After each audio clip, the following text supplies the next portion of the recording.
आज का हमारा एक्सपेरिमेंट है electrolytes, non electrolytes and weak electrolytes के बारे में। तो हमने कुछ सब्सटेंसेस यहाँ पे लिख रखे हैं। Distil water, acetic acid, HCl, NaOH, NaCl, sugar. ये सब्सटेंसेस हैं हमारे पास। इनका हम सोल्यूशन बनाएंगे और फिर चेक करेंगे कि आया ये इलेक्ट्रोलाइट्स हैं, वीक इलेक्ट्रोलाइट्स हैं या नॉन इलेक्ट्रोलाइट्स हैं। बच्चों, इलेक्ट्रोलाइट ऐसा सब्सटेंस होता है जो कि इलेक्ट्रिसिटी को बहुत ज्यादा कंडक्ट करता है। ठीक है, स्ट्रॉन्ग इलेक्ट्रोलाइट कहलाता है। ऐसा सब्सटेंस जो इलेक्ट्रिसिटी को बहुत ज्यादा स्ट्रॉन्गली कंडक्ट करे उसको हम कहते हैं स्ट्रॉन्ग इलेक्ट्रोलाइट। और जो इलेक्ट्रिसिटी को अपने अंदर से वीकली कंडक्ट करे उसको हम कहते हैं weak electrolyte. And non electrolyte substances ऐसे सब्सटेंसेस होते हैं जो कि इलेक्ट्रिसिटी को बिल्कुल कंडक्ट नहीं करते, तो वो नॉन इलेक्ट्रोलाइट सब्सटेंसेस होते हैं। तो हमने इन सभी सब्सटेंसेस के सोल्यूशन बना रखे हैं, आपको दिखाते हैं वन बाय वन। उसके लिए हमने सबसे पहले ये एक सर्कल बना रखा है जिसमें हमने ये दो लूप्स ले रखी हैं वायर्स की। ठीक है, और इसको हम आपस में कनेक्ट करेंगे तो ये आप देख सकते हैं कि बल्ब ग्लो कर रहा है। ठीक है, जैसे ही सर्कल कंप्लीट होगा तो बल्ब ग्लो करना शुरू हो जाएगा। अब हम देखेंगे इन वायर्स को, हमने इन सॉल्यूशंस के अंदर बारी बारी डिप करके देखना है कि आया ये इलेक्ट्रोलाइट्स हैं या नॉन इलेक्ट्रोलाइट्स हैं। तो सबसे पहले हमारे पास NaOH का सॉल्यूशन है। तो NaOH जो है ये स्ट्रॉन्ग अल्कली होती है, स्ट्रॉन्ग बेस होती है।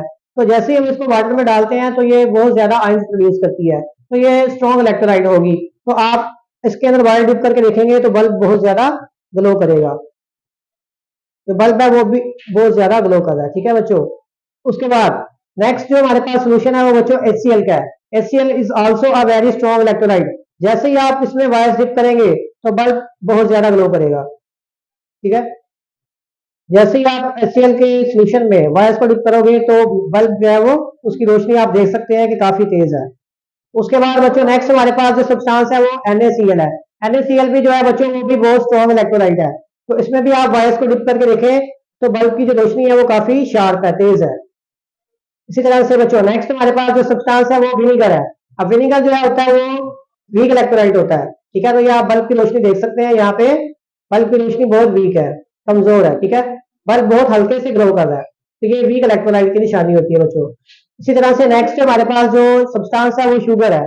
तो शुगर का जो सोल्यूशन होता है बच्चों वो नॉन इलेक्ट्रोलाइट होता है, तो इसमें से करंट बिल्कुल भी पास नहीं करेगा। ठीक है, तो आप देख सकते हैं कि बल्ब बिल्कुल ग्रो नहीं कर रहा। उसके बाद नेक्स्ट एसिटिक एसिड। ठीक है, एसिटिक एसिड में वायर डिप करके देखेंगे तो भी बल्ब ग्लो नहीं करेगा। ठीक है, उसके बाद नेक्स्ट हमारे पास है डिस्टिल वाटर। अब डिस्टिल वाटर जो है ये भी नॉन इलेक्ट्रोलाइट सब्सटेंस है, तो इसमें भी हमने वायर डिप करके देखी तो बल्ब ग्लो नहीं कर रहा। ठीक है, और इन वायर्स को हम आपस में कनेक्ट करेंगे तो बल्ब ग्लो करेगा। ठीक है, इसका मतलब हमारा सर्किट में करंट आ रहा है लेकिन इसमें से करंट नहीं गुजर रहा।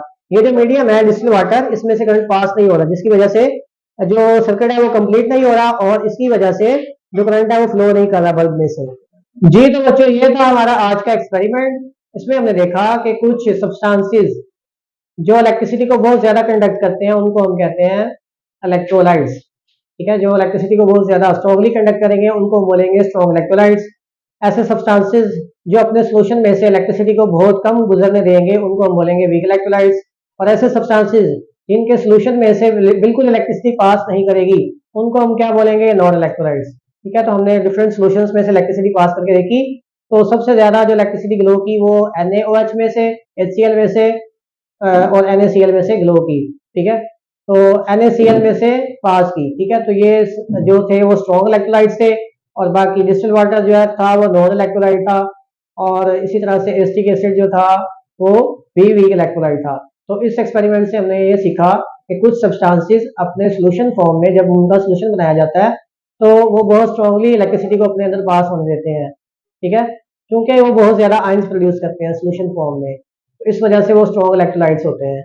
और कुछ सब्सटेंसेस सोल्यूशन फॉर्म में कम इलेक्ट्रिसिटी को गुजरने देते हैं क्योंकि वो कम आयंस प्रोड्यूस करते हैं। इसी तरह से कुछ ऐसे सब्सटेंसेस होते हैं जो कि नॉन इलेक्ट्रोलाइट्स कहलाते हैं, वो अपने सोल्यूशन फॉर्म में से इलेक्ट्रिसिटी को बहुत कम गुजरने देते हैं।